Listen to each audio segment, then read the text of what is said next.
কি হচ্ছে আমার সাথে? আবির ভাইকে সত্যি আমাকে চোখ মারলো? কই, তাকে দেখে দেখে তো মনেই হচ্ছে না। কিন্তু 2 বার মনের ভুলও বা কিভাবে হয়? আবির ভাই চোখ মারবে? হ্যাঁ, আর ভাবতে পারছি না। সে যাই হোক, আর তাকাবো না। বলে মিম অন্যদিকে ঘুরে দাঁড়ালো। মিমকে এমন কনফিউজিং হতে দেখে আবিরের প্রচুর হাসি পেল। হাসি কন্ট্রোল করলো, তারপরে মুচকে মুচকে হাসতে লাগলো। আবিরকে মুচকে মুচকে হাসতে দেখে রুশান বলল, কি মামা, হাসো কেন? কই হাসি? আর লুকোতে হবে না, আমি দেখেছি। কি লুকালাম? বাদ দে, কিছু না। এবার কেক কাট। আবিরও আর কিছু না বলে কেক কাটলো। কেক কাটাতে হুট করে একটা বিকট শব্দ হলো। শব্দের উৎস খুঁজতে সবাই রেস্টুরেন্টের মেইন ডোরের দিকে তাকালো। ডোরের দিকে তাকাতে আবিরের চোয়াল শক্ত হয়ে গেল। রাগে মাথা রিরি করে উঠল। এদিকে মিহির, নিবিড়, রুশান আতঙ্ক চোখে একবার দরজার দিকে তো আবিরের দিকে তাকাচ্ছে, আর বাকি সবাই আতঙ্ক নিয়ে দরজার দিকে তাকিয়ে রইল। সবাই রেস্টুরেন্টের মেইন দরজার দিকে তাকিয়ে দেখলো তাজ একটা পিস্তল হাতে নিয়ে সেটা উপরের দিকে করে রেখেছে। তখন কার বিকট শব্দটা ছিল গুলির, যেটা তাজ আকাশের পানে করেছিল। তাজ এবার আস্তে আস্তে ভেতরে ঢুকলো। তাজের সাথে সাথে তার অ্যাসিস্ট্যান্ট নাইমও আসলো ভেতরে। তাজ সোজা গিয়ে আবিরের মুখোমুখি দাঁড়ালো। তাজ একবার সবার দিকে তাকিয়ে পর্যবেক্ষণ করে নিল। সবার ভয়ার্ত মুখ দেখে একটা বাঁকা হাসি দিল। তারপর আবিরের দিকে তাকিয়ে বলল, হ্যালো মিস্টার আবির বিন চৌধুরী। আবির তো তাজকে দেখা মাত্রই রাগে চোয়াল শক্ত করে রেখেছিল। এখন আবার তাজের কথা শুনিয়ে রাগে ফোঁসফোঁস করতে করতে বলল, তুই এখানে কি করছিস? তাজ এবার ইনোসেন্ট ফেস নিয়ে বলল, বেস্ট ফ্রেন্ডের জন্মদিন আর আমি আসবো না, তা হয় নাকি? Best friend? Best friend my foot. তোর কাছে আমি বেস্ট ফ্রেন্ড না হলো, তুই আমার কাছে সবসময় আমার বেস্ট ফ্রেন্ড। আবিরের রাগ এবার আকাশ ছুঁই ছুঁই। তবুও নিজেকে যথাসম্ভব শান্ত রাখার চেষ্টা করে বলল, অত ঘুরিয়ে পেঁচিয়ে না বলে যা বলবি সোজাসুজি বলে ফেল। আমি তো সোজাসুজিই বলেছি, তুই বুঝতে না পারলে আমি কি করব বলতো? হেয়ালি করা বন্ধ কর। হেয়ালি কেন করব? আমি সিরিয়াস। দেখ তাজ, এইসব আমার একদম পছন্দ না। তুই আমার বেস্ট ফ্রেন্ড, আগে ছিলিস, এখন না। তোর মতো বেইমান বিশ্বাসঘাতক কখনো আমার ফ্রেন্ড হতে পারে না, সেটা তুই ভালোভাবেই জানিস। তাই যা বলবি তাড়াতাড়ি বলে বিদায় হ। একদমই কথাগুলো বলে থামলো আবির। তাজ এবার রহস্যজনকভাবে বলল, তোর হ্যাপি বার্থডে আজকে, তাই তোকে একটা গিফট দিতে আসলাম, যেটা তোর জন্য সারপ্রাইজ। আবির এবার তাজের মুখের দিকে তাকিয়ে ভ্রু কুচকে নিল, তারপর বলল, তোর গিফট আমার লাগবে না, তুই বিদায় হ। ওই দেখ, সোজা রাস্তা দেখা যাচ্ছে, যা। এই বলে আবির রেস্টুরেন্টের মেইন ডোর হাত দিয়ে দেখিয়ে দিল। তাজ একবার মেইন ডোরের দিকে তাকিয়ে তারপর আবিরের দিকে তাকিয়ে আবার বলল, গিফটটা তোর প্রয়োজন হাজার হোক, তুই তো আমার বেস্ট ফ্রেন্ড, তাই আমার খুশির মুহূর্তগুলোতেও তোকে জানাতে হবে। তাজের কথা শুনে আবির এবার প্রশ্নবোধক চাহনিতে তাজের দিকে তাকালো। তাজ সবার দিকে এক পলক তাকিয়ে নিয়ে আবিরের দিকে একটু ঝুঁকে এমনভাবে ফিসফিস করে বলল যাতে কেউ শুনতে না পায়, আমি বিয়ে করেছি। তাও কাকে জানিস? আমার মনের রানীকে। যতই হোক তুই আমার বেস্ট ফ্রেন্ড, তোকে জানালাম। বিয়ের কার্ড পেয়ে যাবি কয়েকদিন পর। আর হ্যাঁ, অবশ্যই আসবি আমার বিয়েতে। আমার বিয়ের স্পেশাল গেস্ট কিন্তু তুই। বলে আর এক মুহূর্ত এখানে না দাঁড়িয়ে হনহন করে চলে গেল। ঠিক যেইভাবে এসেছিল ঠিক সেইভাবে। এদিকে আবিরের তো সব কিছু ভেঙে চুরমার করে দিতে ইচ্ছে করছে রাগে। রাগের বশের সামনে টেবিলে রাখা কেক, গ্লাস, প্লেট সব ছুঁড়ে মারল নিচে। তাতেও যখন দেখলো রাগ কন্ট্রোল হচ্ছে না, তখন রাগে ফুঁসতে ফুঁসতে হনহন করে বাইরে বেরিয়ে গেল। আবিরকে বাইরে বেরিয়ে যেতে দেখে রুশান তাড়াতাড়ি দৌড় দিতে দিতে মিহির, নিবিড়ের দিকে তাকিয়ে বলল, মিহির, নিবিড় ভাই, তোরা মিমদের বাসায় নিয়ে যা। আমি আবিরের কাছে যাচ্ছি। রাগের বশে কি করে দেই তা ঠিক নেই। বলে তাদের উত্তরের জন্য না দাঁড়িয়ে দৌড়ে আবিরের পেছনে চলে গেল। এদিকে তো মিমরা ভয়ে গুটিসুটি মেরে এক জায়গায় দাঁড়িয়ে আছে। ওরা কেউ বুঝতে পারছে না কি থেকে কি হয়ে গেল এসব। আর মিম তো মনে মনে এটা ভাবছে যে তাজ আর আবির বেস্ট ফ্রেন্ড, এটা কিভাবে সম্ভব? আর বেস্ট ফ্রেন্ড হলো, এমনকি বিশ্বাসঘাতক আর বেইমানি করলো তাজ ভাইয়া। কিন্তু বুঝতে পারছি না, আর কি বা এমন কথা বললো আবির ভাইকে যে এত রেগে গেল? না না, উফ, আর ভাবতে পারছি না। মিমের এসব ভাবনার মধ্যে মিহির এসে ওদের সামনে দাঁড়িয়ে বলল, তোমরা চলো, আমার সাথে বাসায় যেতে হবে, অনেক রাত হয়েছে। ওরাও আর কোনো কথা না বলে চুপচাপ মিহিরের পেছন পেছন যেতে লাগলো। মিহির যেতে যেতে নিবিড় আর স্বার্থের দিকে তাকিয়ে বলল, নিবিড়, আবির এর কাছে যা, রুশান একা সামলাতে পারবে না। আমি মারিয়াদের বাসায় পৌঁছে দিয়ে আসছি। আর স্বার্থ, তুমি বাসায় যাও। আমি যাচ্ছি আবিরের কাছে, তুই ওদের বাসায় রেখে এসে আমাকে কল দিস, লোকেশন বলে দেব। এই বলে নিবিড় চলে গেল। ওকে মিহির ভাই, আমি বাসায় যাচ্ছি, তোমরা সাবধানে বাসায় যেও। বলে সেও বেরিয়ে গেল। সবাই চলে যেতেই মিহিরও ওদের 5 জনকে নিয়ে বেরিয়ে পড়ল বাসার উদ্দেশ্যে। 10 মিনিট পর ওরা বাসার সামনে আসলো। আজকে মিমরা চৌধুরী মঞ্জিলে থাকবে, তাই গাড়ি চৌধুরী মঞ্জিলে থামলো। গাড়ি থামতে সবাই গাড়ি থেকে বেরিয়ে গেল। সবাই গাড়ি থেকে বেরোতে মিহির মৌলিকে বলল, শোন মৌলি, বাসায় কেউ যেন জানতে না পারে রেস্টুরেন্টে কি হয়েছে, বুঝলি? আমাদের কথা জিজ্ঞাসা করলেই বলবি একটা মিটিং পড়ে গেছে আর্জেন্ট, তাই আমরা 3 জনই মিটিং অ্যাটেন্ড করতে গেছি। ওকে? আচ্ছা ভাইয়া, দেখো আবির ভাইয়া কোথায় গেছে। তোরা বাসার ভেতরে যা। মৌলি সম্মতি জানিয়ে মিমদেরকে নিয়ে বাসার ভেতর চলে গেল। ওরা বাসার ভেতর ঢুকতেই মিহির নিবিড়কে কল দিল, তারপর লোকেশন জেনে নিয়ে চলে গেল আবিরের উদ্দেশ্যে। আবির রেস্টুরেন্ট থেকে বেরিয়ে গাড়িতে বসে পড়ল। যে গাড়ি স্টার্ট দেবে তখনই রুশান আসলো। তারপর গিয়ে আবিরের পাশে বসলো। আবির কোনো কথা বলল না, চুপচাপ গাড়ি স্টার্ট দিল। আর এদিকে রুশান নিবিড়কে টেক্সট করে জানিয়ে দিল ওরা কোথায়, আর অন্য গাড়ি নিয়ে তাদের ফলো করতে, কারণ সে নিজেই জানে না আবির কোথায় যাচ্ছে। আবির প্রায় 1 ঘন্টা ধরে গাড়ি চালালো, তারপর একটা শুনশান জায়গায় এসে দাঁড়ালো। এই জায়গায় গাড়ি থামিয়ে আবির নেমে গেল। আবিরের দেখা দেখিয়ে রুশানও নেমে গেল। আবির যে জায়গায় গাড়ি পার্ক করেছে সেখানে রাস্তার বাম পাশে বয়ে চলেছে নদী, আর রাস্তার ডান পাশে বড় বড় গাছ। আজকে পূর্ণিমা, চাঁদের আলো এসে পড়েছে সোজা নদীর বুকে। রাতের অন্ধকারে চাঁদের আলো নদীর বুকে পড়াতে কতই না সুন্দর লাগছে নদীটা দেখতে। আবির গাড়ি থেকে নেমে সোজা নদীর পাড়ে গিয়ে প্যান্টের পকেটে 2 হাত ঠুকিয়ে চুপচাপ দাঁড়িয়ে রইল, দৃষ্টি তার সামনের দিকে নদীর বুকে। রুশানও ঠিক একইভাবে আবিরের পাশে গিয়ে দাঁড়ালো। সে কোনো কথা বলল না, আবিরকে সময় দিচ্ছে। ও নিজের রাগ আগে ভালোভাবে কন্ট্রোল করে নিক, তারপর জিজ্ঞেস করা যাবে। এইভাবে দাঁড়িয়ে থাকলো প্রায় 30 মিনিট। কেউ কোনো কথা বলল না এখনো পর্যন্ত। এর মধ্যে নিবিড় চলে এসেছে, আর মিহির শর্টকাট রাস্তা ধরে এখন আসলো। এসে ও ওদের কাছে গিয়ে দাঁড়ালো। এইভাবে আরও কিছুক্ষণ দাঁড়ানোর পরেই রুশান আবিরের উদ্দেশ্যে বলল, তাজ কি বললো আবির? আবির এখনও নিশ্চুপ। রুশান আবার বলল, এভাবে আর কতক্ষণ দাঁড়িয়ে থাকবি? কি বললো তাজ আমাদের বল। আবির তার শুষ্ক ঠোঁটছোড়া জিভ দিয়ে ভিজিয়ে নিল। একবার চোখ বন্ধ করে 2বার বড় বড় শ্বাস নিল। নিয়ে চোখ খুলে আবার সামনে নদীর দিকে তাকিয়ে একটা দীর্ঘশ্বাস ফেলে বলল, আমাকে গিফট দিতে আসছিল, যে গিফটটা পেলে নাকি আমি সারপ্রাইজ হয়ে যাব। রুশান একটু চিন্তিত হয়ে বলল, কি সেই গিফট? আবির চোখ দুটো বুঝে বলল, বিয়ে, এটা আমার গিফট, যেটা শুনে সত্যি আমি সারপ্রাইজ।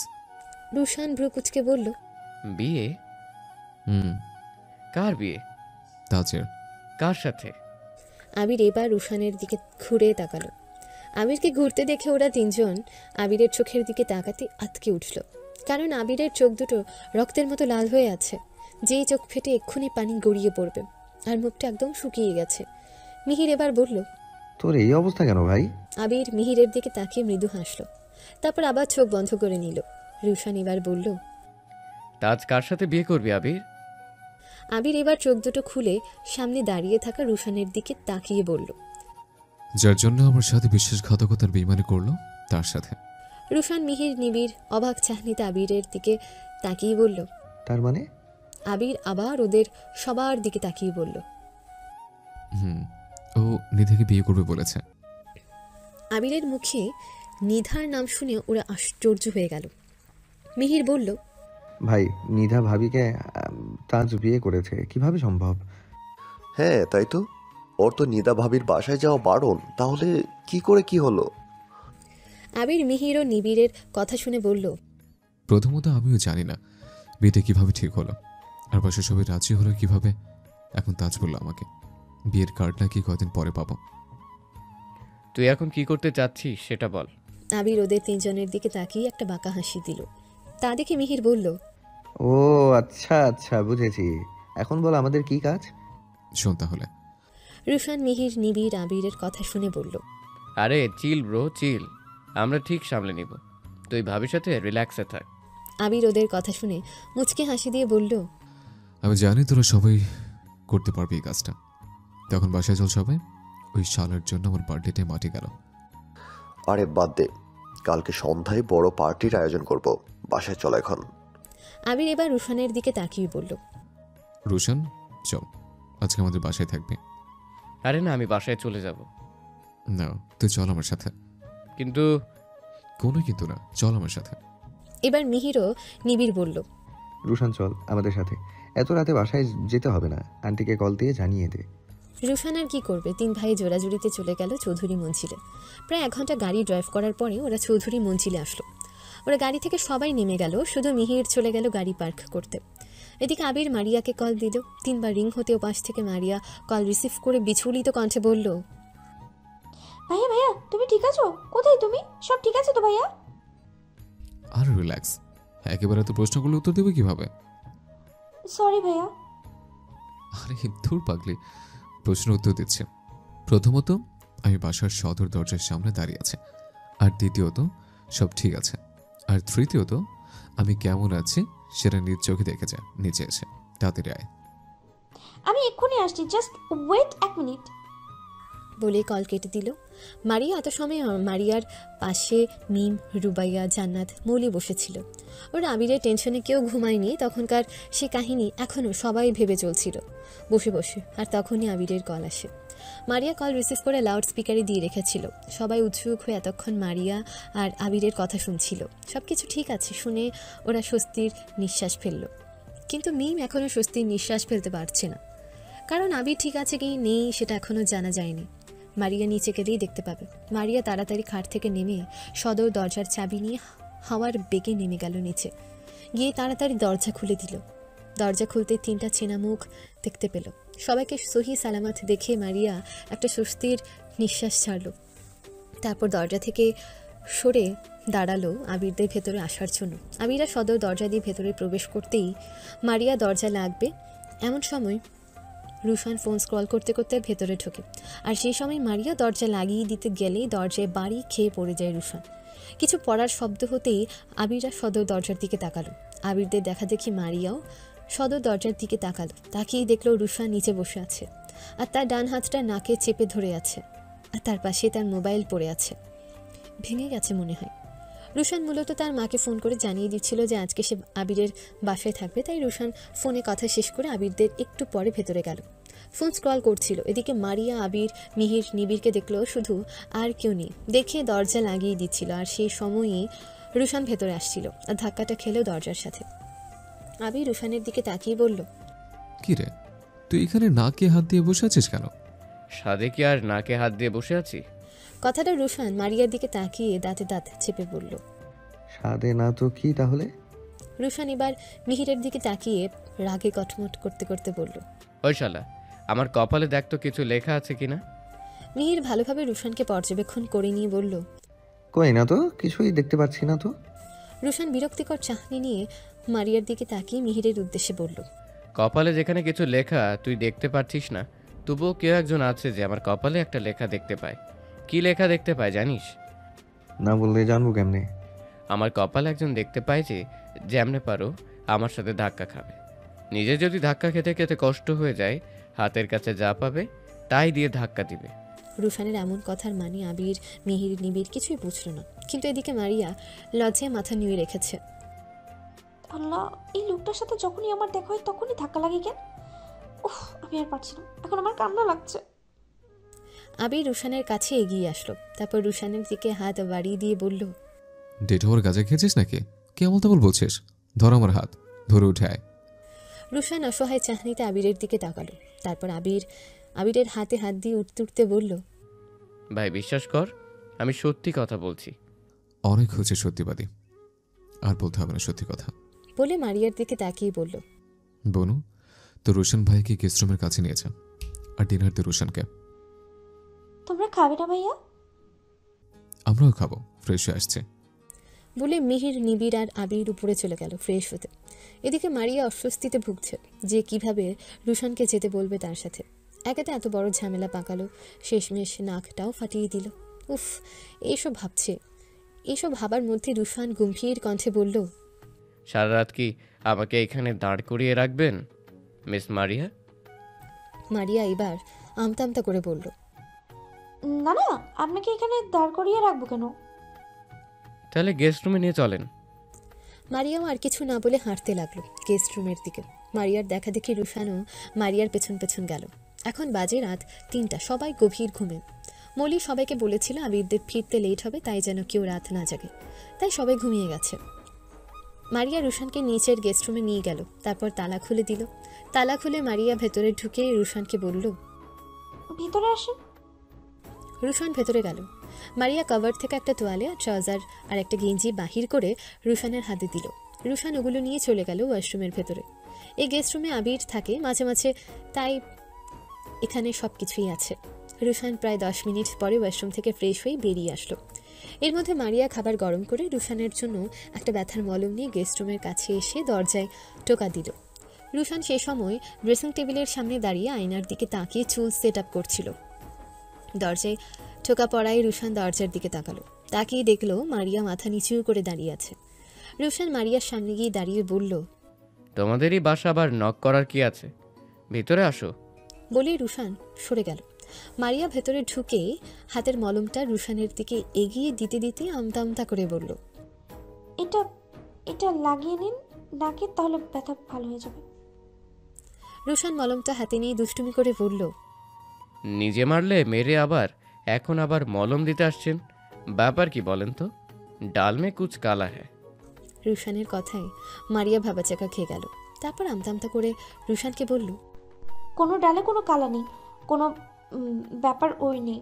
মলম লাগিয়ে তাড়াতাড়ি খেতে আসেন, ভাইয়া ফ্রেশ হয়ে চলে আসছে। বলে মারিয়া এক প্রকার দৌড়ে বেরিয়ে গেল রুম থেকে।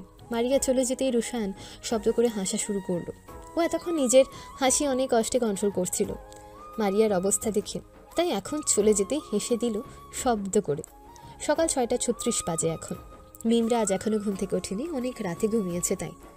এদিকে আবির উঠে পড়েছে অনেক আগে, এখন বসে বসে ল্যাপটপে অফিসের কাজ করছে। আজকে আর অফিস যাবে না, আজকে ওর বার্থডে, বাড়িতে সময় দেবে, তাই একটু কাজ আছে অফিসের, সেটাই করছে। মিহির, নিবিড়, রুশান এখনও ওঠেনি ঘুম থেকে। বাড়ির বাকি সদস্যরা উঠে গেছে অনেক আগে। আবির ল্যাপটপ রেখে 1 কাপ কফির উদ্দেশ্যে রুম থেকে বেরোলো। ফোন স্ক্রল করতে করতে রুম থেকে বেরিয়ে 2 কদম ফেলতেই অফিস থেকে আবিরের ম্যানেজার কল দিল।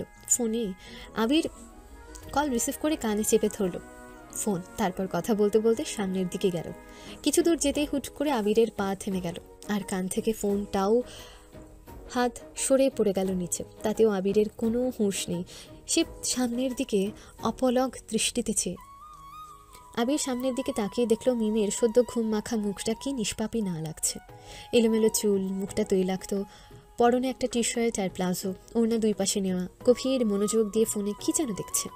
মিম মাত্র ঘুম থেকে উঠেছে, ও নিজ ইচ্ছায় উঠেনি, ওকে উঠানো হয়েছে ঘুম থেকে। বাসা থেকে ওর আব্বু ফোন দিয়েছিল, সেই ফোনের আওয়াজ এই ঘুম ভেঙেছে।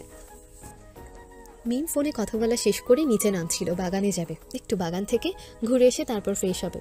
মিম ফোনে ফেসবুকে একটা ড্রেস দেখছিল, খুব মনোযোগ দিয়ে খুঁটিয়ে খুঁটিয়ে দেখছিল। দেখতে দেখতে রুম থেকে বেরোতে হুট করে কিছু একটা পড়ার শব্দ হলো, তাতে মিম চমকে গেল। ফোন থেকে দৃষ্টি সরিয়ে সামনে তাকিয়ে দেখে আবির তার দিকে কেমন করে যেন তাকিয়ে আছে, আর তার পাশেই নিচে তার ফোন পড়ে আছে।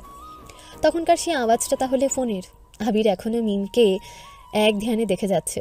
ও একটা ঘোরের মধ্যে চলে গেছে। এদিকে মিমের অস্বস্তি হচ্ছে, কারণ তার ভালোবাসার মানুষ তার দিকে কিভাবে তাকিয়ে আছে। সবারই ভালোবাসার মানুষ যদি এভাবে তাকায় তাহলে সবাই নার্ভাস ফিল করবে। এখন যেটা মিমের হচ্ছে, মিম কি করবে বুঝতে পারছে না। রুমে যেতে পারছে না, নিচে পা দুটো কিছুতেই নাড়াতে পারছে না, কি একটা জ্বালা। মিম এবার অনেক কষ্টেই আবিরের কাছে গেল, তারপর নিচু হয়ে আবিরের ফোনটা হাতে তুলে নিল। তারপর সেটা উল্টে পাল্টে দেখল, না সব ঠিক আছে, ভেঙে যায়নি। মিম এবার জিভ দিয়ে নিজের ঠোঁট দুটো ভিজিয়ে নিয়ে আবিরের দিকে আবিরের ফোনটা বাড়িয়ে দিয়ে বলল, সব ঠিক আছে, ভাঙেনি ফোন। কি শুনে কার কথা? আবির তো এখনো মিমের দিকে সে একইভাবে তাকিয়ে আছে। মিম আবার ডাকলো, আবির ভাই। আবিরের এখনও ধ্যান কাটেনি। মিম এবার কি করবে বলতে বলতে মাথায় একটা বুদ্ধি এলো, আর বুদ্ধিটা কাজে লাগালো। মিম আবিরের হাতের কাছে হাত নিয়ে গিয়ে জোরেই একটা চিমটি কাটলো আর বলল, ও আবির ভাই। একটু জোরেই বলল। এবার আবিরের ধ্যান ভাঙলো। মিমের চিৎকার করে ডাকায় যেন কানের পর্দা ফেটে গেছে। তার মধ্যে আবার হাতে চিমটি কাটলো। আবির নিজের হাতের দিকে তাকিয়ে দেখলো নখ বসে গেছে, লাল হয়ে আছে জায়গাটায়। আবির এবার মেকি রাগ নিয়ে মিমকে বলল, সমস্যা কি তোর? এইভাবে চিমটি কাটলি কেন? আমার কোনো সমস্যা নেই, সমস্যা সব আপনার আবির ভাই। আবির ভ্রুকুচকে বলল, আমার কি সমস্যা? সেটা আপনিই জানেন। তুই আমার হাতে চিমটি কাটলি কেন? তো কি করব, সেই কখন ধরে ডাকছি, আপনি তো শুনতেই পাচ্ছেন না, তাই চিমটি দিছি। আবির এবার নিজের কাজে নিজেই বিরক্ত হলো। কি দরকার ছিল ওভাবে হাবলার মতন তাকিয়ে থাকা? উফ, এই মেয়ে কি মনে করেছে কে জানে। কথাগুলো আবির মনে মনে বলল, তারপর মিমকে বলল, তা আমাকে ডাকছিলিস কেন? এই যে ফোন নিচে পড়ে গিয়েছিল, এটা দিব তাই ডাকছিলাম। হাতে থাকা আবিরের ফোনটা আবিরের দিকে এগিয়ে দিতে দিতে মিম বলল, ও আচ্ছা। বলে ফোনটা হাতে নিল। মিম আর কি করবে ভেবে না পেয়ে রুমে যাওয়ার ছোনা পা বাড়াতেই আবির গম্ভীর কণ্ঠে বলল, তোকে কি আমি যেতে বলেছি? মিম সহসা দাঁড়িয়ে আবার আবিরের মুখোমুখি দাঁড়ালো, তারপর বলল, না, যেতে বলেনি তো। তাহলে যাচ্ছিস কেন? কি করব তাহলে এখানে দাঁড়িয়ে? নিচে গিয়ে আমার জন্য এক কাপ কফি বানিয়ে নিয়ে আয়, চিনি ছাড়া। আচ্ছা। বলে যেতে নিলে আবির আবার ডেকে বলল, শোন। মিম দাঁড়িয়ে গিয়ে বলল, বলেন। কফিটা তুই বানিয়ে নিয়ে আসবে। মিম আমতা করে বলল, আমি তো কফি বানাতে পারি না। যেমন পারিস তেমনই বানিয়ে নিয়ে আসবে, কুইক। বলে আবির চলে গেল রুমে। আর মিম অসহায় ফেস করে আবিরের যাওয়ার পানে তাকিয়ে রইল। আবির চলে যেতে মিমও নিচে চলে গেল। নিচে গিয়ে কিচেন রুমে গেল, গিয়ে দেখলো দুই ফুপি সকালের নাস্তা তৈরি করছে। মিম গিয়ে ফুপিদের পাশে দাঁড়ালো। তা দেখে মিমের ছোট ফুপি মালিহা বলল, কি ব্যাপার আম্মু, এত সকালে উঠেছো যে? মিম কাঁদো কাঁদো হয়ে বলল, আমি কি ইচ্ছে করে উঠেছি ছোট ফুপি? তোমার ওই হিটলার ভাই সকাল সকাল আমাকে ফোন দিয়ে ঘুম থেকে তুলে দিচ্ছে। মিমের কথা শুনে মালিহা মিমকে বুকে জড়িয়ে নিয়ে বলল, আহারে আম্মু, আমার কান্না করে না, আমি হিটলারটাকে বকে দিব। হ্যাঁ। মিম এবার ওর ফুপির গলা জড়িয়ে ধরে গালে একটা চুমু দিয়ে বলল, আমার মিষ্টি ফুপি। এদিকে মিমের বড় ফুপি এবার বলল, হ্যাঁ, মালিহাই তোর মিষ্টি ফুপি। আমি কে? আমি তো আর কেউ হই না, তাই না? মিম বুঝতে পারলো ওর বড় ফুপি রাগ করেছে, তাই ছোট ফুপিকে ছেড়ে দিয়ে বড় ফুপিকে পেছন থেকে শক্ত করে জড়িয়ে ধরে বলল, তুমি তো আমার ময়না পাখি, টিয়া পাখি, তুমি জানো না এটা ফুপি? সর এখান থেকে, আগলা পীড়িত আর দেখাতে হবে না। মিম এবার সামনে থেকে জড়িয়ে ধরে দুই গালে চুমু দিয়ে বলল, আমিও মোটেও আগলা পিড়িতে করি না, আমার টিয়া পাখি। বলে একটা মিষ্টি হাসি দিল। এতে মাহমুদের রাগ চলে গেল। তারপর মিমকে হালকাভাবে জড়িয়ে ধরে বলল, তাই নাকি আম্মু? ও ফুপিরা শোনো না। বলো আম্মু। মালিহার কথা শুনে মিমের এবার মনে পড়লো যে আবির ওকে কফি নিয়ে যেতে বলেছে, সেটা আবার নিজের হাতে বানিয়ে দিতে হবে। ফুপিদের বললে ফুপিরা কফি করে দিলে নিশ্চয়ই ধরতে পারবে। উফ, মিম এবার ওর দুই ফুপিকে আহ্লাদিভাবে বলল, ফুপি গো, আমাকে তোমরা একটু কফি বানানো শিখিয়ে দিবে? ও, তুই কফি খাবি, আগে বলবি না? তুই বস, আমি বানিয়ে দিচ্ছি। আরে না ফুপি, আমি বানাবো। তুই পারবি না বানাতে, হাত পুড়িয়ে ফেলবি। আমি পারবো ফুপি, তোমরা শুধু আমাকে দেখিয়ে দাও কিভাবে বানাতে হয়, প্রমিস হাত পুড়াবো না। মালিহার আর মাহমুদার মানা শুনল না মিম, তাই মিমের কথায় মালিহা মিমকে কফি বানানো শিখিয়ে দিল। মিম একটা বিশ্বজয়ের হাসি দিয়ে কফির মগ নিয়ে চলে গেল উপরে। উদ্দেশ্য আবিরের রুম। মিম আবিরের দরজার কাছে এসে টোকা দিল, কিন্তু কেউ আসলো না। মিম একটু উকি দিয়ে দেখলো রুমের ভেতরে না, কেউ নেই। মিম কি করবে, চলে যাবে? না, যাবে না, বরং কফিটা টি টেবিলের উপর রেখে আসি ভালো হবে। তাই মিম আর কিছু না ভেবে আবিরের রুমের ভেতরে প্রবেশ করলো। গিয়ে কফিটা টি টেবিলের উপর রাখলো। ওয়াশরুম থেকে পানি পড়ার আওয়াজ এসছে, তাহলে আবির ভাই ওয়াশরুমে। মিম আজ প্রথম আবিরের রুমে আসলো, তাই কফিটা রেখে রুমটা একটু পর্যবেক্ষণ করছিল। আবির যেহেতু তখন ওয়াশরুমে আসতে লেট হবে, তার মধ্যে রুমটা ঘুরে দেখে বেরিয়ে যেতে পারবে। তাই মিম আবিরের রুমটা ঘুরে দেখলো। রুমটা বেশ বড়, দেওয়ালের দুই পাশে সাদা কালার আর দুই পাশে হালকা গোলাপি, খুব সুন্দর লাগছে দেখতে। রুমের এক পাশে বিশাল খাট রাখা, খাটের বাম পাশে স্টাডি টেবিল আর তার পাশে একটা বড় বুকশেলফ। খাটের আর এক পাশে সোফা আর টি টেবিল রাখা। আর দরজার বাম সাইডে বড় কাবার্ড, আর তার পাশে ড্রেসিং টেবিল, আর দরজার ডান সাইডে ওয়াশরুম। রুমটা বেশ পরিপাটি। খাটের পাশের দেওয়ালে আবিরের ছবি টানানো আছে। মিম সেই জায়গায় গেল, আবিরের ছবিগুলো খুঁটিয়ে খুঁটিয়ে দেখলো। কি সুন্দর লাগছে ছবিতে, মাশাল্লাহ। ছবিগুলো দেখতে দেখতে হুট করে মিমের চোখ এক ছবিতে আটকে যায়। ছবিটা ভালোভাবে পর্যবেক্ষণ করে দেখলো। ছবিটাতে একটা মেয়ে খেলা করছে, বয়স হবে হয়তো 8 কি 9। ছবিটা পেছন দিক দিয়ে তোলা, তাই মুখটা দেখা যাচ্ছে না। মেয়েটা একটা পুতুল নিয়ে দাঁড়িয়ে খেলছে। এইভাবে তোলা ছবিটার নিচে আবার সুন্দর করে লেখা আছে নিধা ইজ মাই লাভ। এই লেখাটার নিচে আবার সুন্দর করে লেখা আছে আবির। মিম এই লেখাটা আবার আরো 10 বার পড়ল। ও কি ভুল দেখছে? কি লেখা এটা? নিধা, এই নিধাকে? কে সেই নিধা যাকে আবির ভাই ভালোবাসে? এইসব ভাবছি মিম। হুট করে ওর খুব কষ্ট হচ্ছে বুকের মধ্যে, অসহ্য ব্যথা অনুভব করলো। 2 চোখে অঝরে জল গড়িয়ে পড়ল। শ্বাসকষ্ট হচ্ছে খুব, জোরে জোরে নিঃশ্বাস নিচ্ছে। এই আবির ভাই অন্য এক মেয়েকে ভালোবাসে? এটা কিভাবে সম্ভব? আরে এই নিধাটাকে? না, আর ভাবতে পারছে না, খুব কষ্ট হচ্ছে। মিম আর এসব ভাবনার মধ্যে খট করে ওয়াশরুমে দরজা খোলার আওয়াজ হলো। মিম ওয়াশরুমের দরজার দিকে অপলক তাকিয়ে দৌড়ে আবিরের রুম থেকে বেরিয়ে চলে গেল নিজেদের বরাদ্দকৃত রুমে। গিয়ে সোজা ওয়াশরুমে ঢুকে গেল। শাওয়ার চালু করে তার নিচে ধপ করে বসে পড়লো আর হাওমাও করে জোরে চিৎকার করে কান্না করতে লাগলো আর বলল, আবির ভাই, তুমি কাকে ভালোবাসো? আবির, এই নিধা কে এলো আমার জীবনে? এসে কেন আমাকে এত কষ্ট দিচ্ছে? কি ক্ষতি করেছি আমি তোমার আবির? তুমি আমাকে কেন ভালোবাসতে পারলে না? আবির কেন আমাকে ভালোবাসলো না? আমি কি খুবই খারাপ? কেন আবির, কেন? তুমি ওই নিধা নামের মেয়েটাকে ভালোবাসো, আমাকে ভালোবাসো না কেন? আবির, আমাকে উত্তর দাও। বলে আবার জোরে চিৎকার করে কান্না করতে লাগলো। এদিকে আবির ওয়াশরুম থেকে বেরোতেই দেখলো মিম দাঁড়িয়ে আছে দেয়ালের কাছে, যেখানে আবিরের অনেক ছবি লাগানো আছে। দরজা খোলার আওয়াজ হতেই মিম একবার ঘুরে দেখলো, তারপর দৌড়ে চলে গেল। আবির কিছুই বুঝতে পারলো না, কিন্তু মিমকে অস্বাভাবিক লাগছে অনেক, তাই মিমের চোখে পানিও দেখলো। আবিরের এসব ভাবতে ভাবতে মিম যেই দেওয়ালের কাছে এসে দাঁড়িয়েছিল সেই জায়গায় এসে দাঁড়ালো। তারপর হুট করে নজর চলে গেল সেই ছবিটাতে, যেটা দেখে মিম কান্না করতে করতে বেরিয়ে গেল। আবির সেই ছবিটার দিকে কিছুক্ষণ তাকিয়ে রইল, তারপর ছবিটার উপরে হাত বুলিয়ে একটা রহস্যজনক হাসি দিয়ে বলল, মাই লাভ নিধা, তোমাকে আমি এবার আমার করিয়ে ছাড়বো। বিউ রেডি। নিস্তব্ধ রাত আর ঘোর কালো অন্ধকার, অল্প আলোয় মিটমিট তারাগুলো যেন মুগ্ধতা ছড়াচ্ছে আকাশের বুকে। শহর জুড়ে ঠান্ডা হাওয়া আর ঝিঝি পোকার ডাক। ঘুমন্ত শহরটা যেন অদ্ভুত ছন্দে তুলছে। উঁচু উঁচু বিল্ডিংয়ের ফাঁকে ফাঁকে মাথা উঁচিয়ে দাঁড়িয়ে আছে যান্ত্রিক ল্যাম্পপোস্টগুলো। মাঝে মাঝে 2-1টা যান্ত্রিক গাড়িকে চলে যেতে দেখা যাচ্ছে। তবে এই মধ্যরাতে যেটা বেশি দেখা যাচ্ছে সেটা হলো ছন্নছাড়া কুকুর। রাস্তার মাঝে দৌড়ে ঘেউ ঘেউ করে ঘুমন্ত শহরকে জানান দিচ্ছে তাদের পাহাড়ি দ্বারের খবরটা। আবার 2-1টা কুকুর রাস্তার মাঝে বুক লাগিয়ে শুয়ে শুয়ে থাকতেও দেখা যাচ্ছে। মিম বিরতিহীন দৃষ্টি দিয়ে দেখে যাচ্ছে রাতের এই পরিবেশ। নিজের রুমের বেলকানিতে বসে মধ্যরাতের প্রহর, তখন 2:27 বাজে। এত রাতে না ঘুমিয়ে চুপচাপ বসে থাকাটা অস্বাভাবিক কিছুর ইঙ্গিত করে। ইঙ্গিত করছে তো মিম যে চুপচাপ বসে আছে, কিন্তু তার চোখ নাক তো শান্ত নেই। তার চোখ থেকে অঝোর ধারায় পানি গড়িয়ে পড়ছে।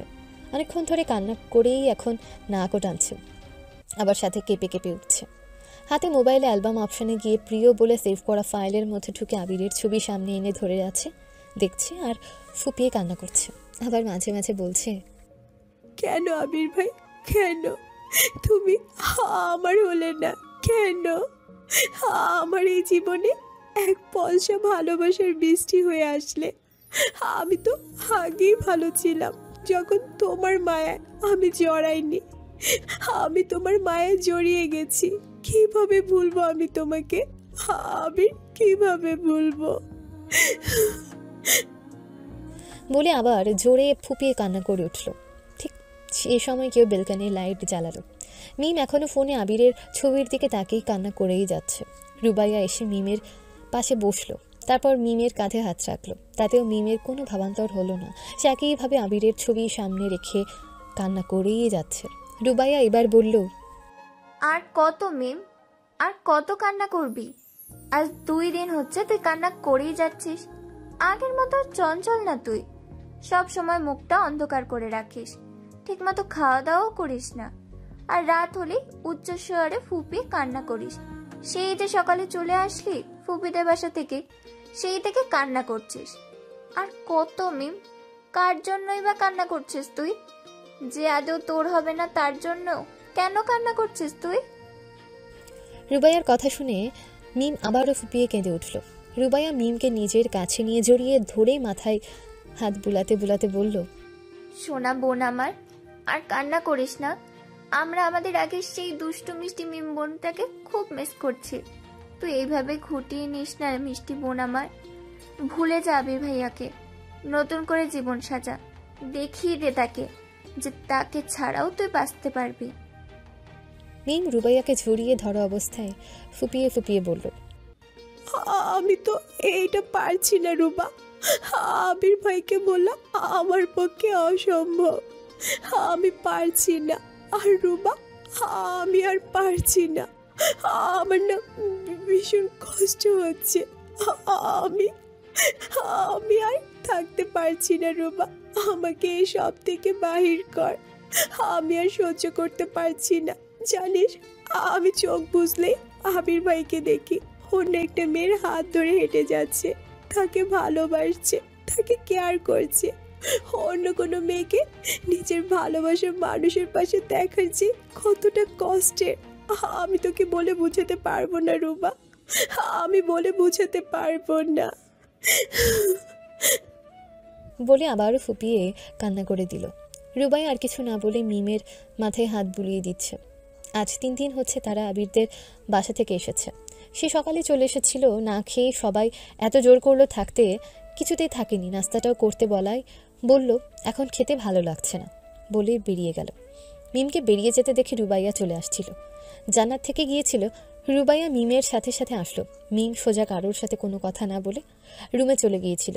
মিমের পেছন পেছন রুবাইয়াও এসেছিল। রুবাইয়া এসে দরজা লাগিয়ে দিল।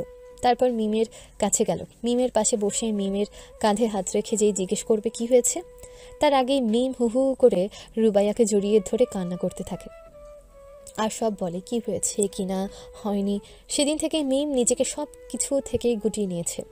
আগের মতো আর চঞ্চলতা নেই, ঠিকঠাক খাওয়া দাওয়া করে না, ঘুম পড়ে না, সবসময় মনমরা হয়ে বসে থাকে, কারোর সাথে তেমন একটা কথা বলে না, আর রাত হলেই কান্না করে। রুবাইয়া এসে ওর পাশে বসে রাতে, আর মিম রুবাইয়াকে জড়িয়ে ধরেই কান্না করে। রুবাইয়া এটা সেটা বলে সান্ত্বনা দিতেই থাকে। রাতের আধার কেটে সুন্দর একটা দিনের সূচনা হলো। কাক ডাকা ভোর এখন। মিম ঘুমিয়েছে একটু আগে। ওর পাশে রুবাইয়া ও মিমকে জড়িয়ে ধরে ঘুমিয়ে আছে। প্রায় শেষ রাত পর্যন্ত মিম কান্না করে গেছে, আর রুবাইয়া তার পাশে বসেছিল। ফজরের আজান দিতেই মিম আর রুবাইয়া অজু করে ফজরের নামাজ আদায় করে কোরআন তিলাওয়াত করে ভোর 5:50 দিকে দুজন ঘুমিয়েছে। এখন বাজে 6:35। হ্যালো। জি ম্যাম। নিধাকে কোনো খোঁজ পেয়েছো? জি ম্যাম, কিছু বায়োডাটা কালেক্ট করতে পেরেছি। গুড, তাড়াতাড়ি সেগুলো আমার হোয়াটসঅ্যাপে সেন্ড করো। Okay ma'am. বলে দিয়া কল কেটে দিল। কল কেটে একটা বিশ্বজয়ের হাসি দিল দিয়া। আজ কতদিন হয়ে গেল, প্রায় 1 মাস হতে চলল। এতদিন পরে সে নিধার খোঁজ পেয়েছে। ওর তো তরই সইছে না। নিধাকে তার পরিচয় ছবি সব দেখবে। নিধাকে তার পরিচয় ছবি সব দেখবে, তারপর খেলা জমে যাবে। উচ্চস্বরে হেসে দিল। এর মধ্যে দিয়ার ফোনে টুং করে মেসেজ আসলো। মেসেজটা হোয়াটসঅ্যাপে এসেছে। দিয়া তাড়াতাড়ি হোয়াটসঅ্যাপে অ্যাপসে ঢুকলো। তারপর কাঙ্ক্ষিত মেসেজে চাপ দিল, আর সঙ্গে সঙ্গে নিধার বায়োডাটা আর ছবি চলে আসলো। দিয়া পুরো বায়োডাটার ছবিটা দেখে হতবাক হয়ে কিছুক্ষণ ফোনের সেই নিধার ছবিটার দিকে তাকিয়ে রইল। দিয়া নিজের চোখকে কিছুতেই বিশ্বাস করতে পারছে না। আর সব থেকে বড় কথা, এই মেয়ে তার নাকে ডগার উপর দিয়ে বেড়ায়, আরও ধরতেও পারল না। দিয়া, ইস কি সুন্দর মেয়েটা, আমার খুব ভালো লাগে। এই নিষ্পাপ মেয়েটাকে আমার মারতে মন একদম সায় দিচ্ছে না। তারপর ফোনে থাকা নিধার ছবিটাই হাতে বুলাতে বুলাতে বলল, কি করব বলো, তোমাকে মারতে ইচ্ছে না করলেও মারতে হবে, কারণ তুমি যে আমার জানের দিকে হাত বাড়িয়েছ, আমার জানটাকে আমার কাছ থেকে কেড়ে নিচ্ছ। আমি বেঁচে থাকতে কিছুতেই সম্ভব না এসব, তাই তোমাকে তো আমার হাতে মরতেই হবে। আহারে চিন্তা করো না, তোমাকে আমি একেবারে মেরে ফেলবো না, বাঁচিয়ে রাখবো, রেখে দিলে দিলে কষ্ট দিব, যেটা এতদিন আমি পেয়ে এসেছি। যেই কষ্টতে তুমি মরবে না ঠিকই, কিন্তু বেঁচে থেকেও মরার মতন অবস্থা হবে তোমার। বলে উচ্চস্বরে হেসে উঠল। আবির মিটিং রুম থেকে বেরোতেই তাজের সাথে দেখা হলো। তাজকে নিজের অফিসে দেখে আবিরের মাথা গরম হয়ে গেল। সকালে আবিরের অ্যাসিস্ট্যান্ট কল দিয়ে বলল একটা জরুরি মিটিং আছে। তখন বাজে 5টা। আবির আর মিহিরও নিবিড়কে ডাকেনি, নিজে ফ্রেশ হয়ে চলে এসেছিল। এসে মিটিং অ্যাটেন্ড করেছে। মিটিং শেষ হলো ফুল 3 ঘন্টা পর। এখন বাজে 8:34। এত সকালে নিজের অফিসে তাজকে দেখে আবিরের মেজাজ খারাপ হয়ে গেল। এমনিতেই মিটিংয়ে একটু ঝামেলা হয়েছে, তাই জন্য মেজাজ খারাপ, তার মধ্যে আবার তাজের আগমন। আবির দাঁতে দাঁত চেপে বলল, হাউ ডেয়ার ইউ, কার পারমিশনের ভিতরে ঢুকেছিস? আরে দোস্ত, রিল্যাক্স রিল্যাক্স। এমন ভাবে কি কেউ কারো বন্ধুর সাথে কথা বলে? বন্ধু? সেটা আবার তুই? আমি তোর বন্ধু। তা আজ প্রথম তোর অফিসে আসলাম, কই একটু কেবিনে নিয়ে যাবি, বসতে দিবি, চা নাস্তা দিবি, তা না করে এইভাবে দাঁড় করে রেখেছিস। ব্যাপারটা কি ভালো দেখাচ্ছে? চারিদিকে তাকিয়ে দেখ, তোর অফিসের সবাই তোর দিকে কেমন করে তাকিয়ে আছে। আবির এবার অফিসের আশেপাশে তাকিয়ে দেখলো সত্যি সব কর্মচারীরা তার দিকে তাকিয়ে আছে। আবির সবার উদ্দেশ্যে বলল, কি দেখছো? সব নিজেদের কাজ করো। বলে তাজের দিকে তাকিয়ে বলল, তুই কি করতে এসেছিস এখানে? সব কথা কি দাঁড়িয়ে বলবো? কেবিনে নিয়ে চল, চা নাস্তার ব্যবস্থা কর। সত্যি দোস্ত, প্রচুর ক্ষুধা পেয়েছে।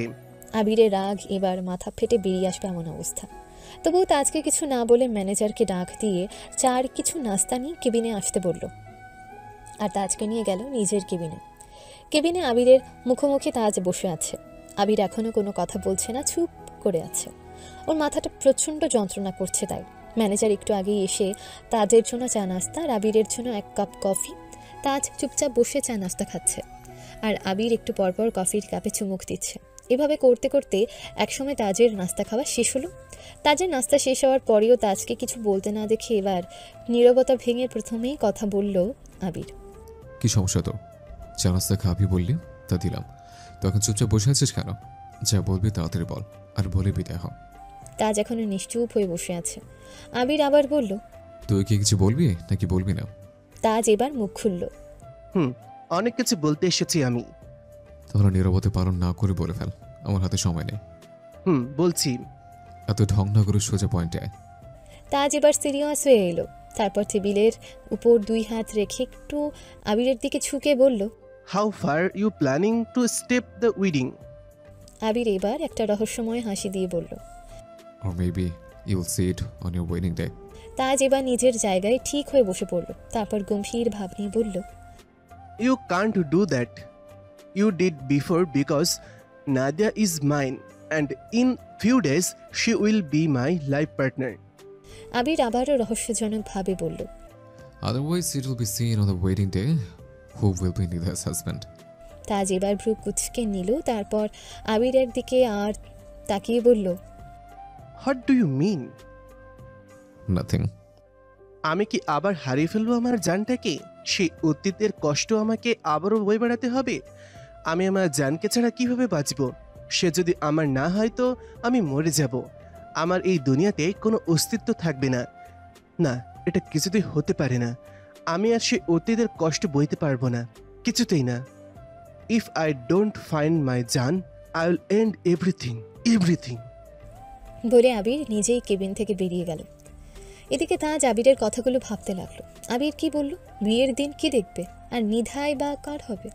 এসব বিড়বিড় করতে করতে তাজও আবিরের অফিস থেকে বেরিয়ে গেল। তার সাথে তার অ্যাসিস্ট্যান্টও চলে গেল। আবির অফিস থেকে বেরিয়ে সোজা বাসায় গেল। গিয়ে ফ্রেশ হয়ে মোবাইলে একটা ছবি বার করলো। তারপর সেই ছবির দিকে তাকিয়ে পড়ল। অনেক কষ্ট দিচ্ছি তোমাকে, তাই না? নিশ্চয় অনেক কান্না করেছ। করো নাও কান্না, যত পারো করে নাও, কারণ কয়েকদিন পর থেকে তোমাকে আমি আর একদম কান্না করতে দিব না। আমার নিধা রানীকে আমার ভালোবাসা দিয়ে ভরিয়ে দেব, যে ভালোবাসে শুধু সুখ থাকবে, কখনো দুঃখ থাকবে না। I love you Nidha, I love you. Mim আজকে কলেজে এসেছে। আজ 3 দিন পরে আসলো কলেজ। এতদিন অসুস্থতার দোহাই দিয়ে বাড়ি থেকেছে, কিন্তু আজকে রুবাইয়া ওকে জোর করে নিয়ে আসলো। বলল, জানো মনু, শোন না বোন আমার, কলেজে চল, দেখবি মাইন্ড ফ্রেশ হয়ে গেছে। চল চল। এইসব আরও কত কিছু বলে মিমকে আজ কলেজে নিয়ে আসলো রুবাইয়া। আবির যে অন্য কাউকে ভালোবেসে সেসব দেখে যে মিম কষ্ট পেয়েছে এটা শুধু সে রুবাইয়াকেই বলেছে, আর কাউকেই বলেনি। সবার সাথেই স্বাভাবিক আচরণ করেছে, শুধু একটু চঞ্চলতা কমে গেছে, কম কথা বলে আর সবসময় একা একা বসে থাকে। একদম শান্ত হয়ে গেছে। মিম ক্লাসরুমের ভেতরে বসে আছে, ওর পাশে রুবাইয়া, জান্নাত বসেছে, তাদের সামনের বেঞ্চে মৌলি, মারিয়া আর তাদের আরেক ক্লাসমেট সোনালি বসে আছে। ওরা সবাই এটা সেটার টপিক নিয়ে কথা বলছে, কিন্তু মিম চুপচাপ বসে আছে, না ওদের কোনো কথা শুনছে আর না কোনো কথা বলছে। রুবাইয়া এবার মিমকে ডাকলো, মিম এতে ওর কোনো সাড়া পাওয়া গেল না। রুবাইয়া এবার হালকা ধাক্কা দিল মিমকে।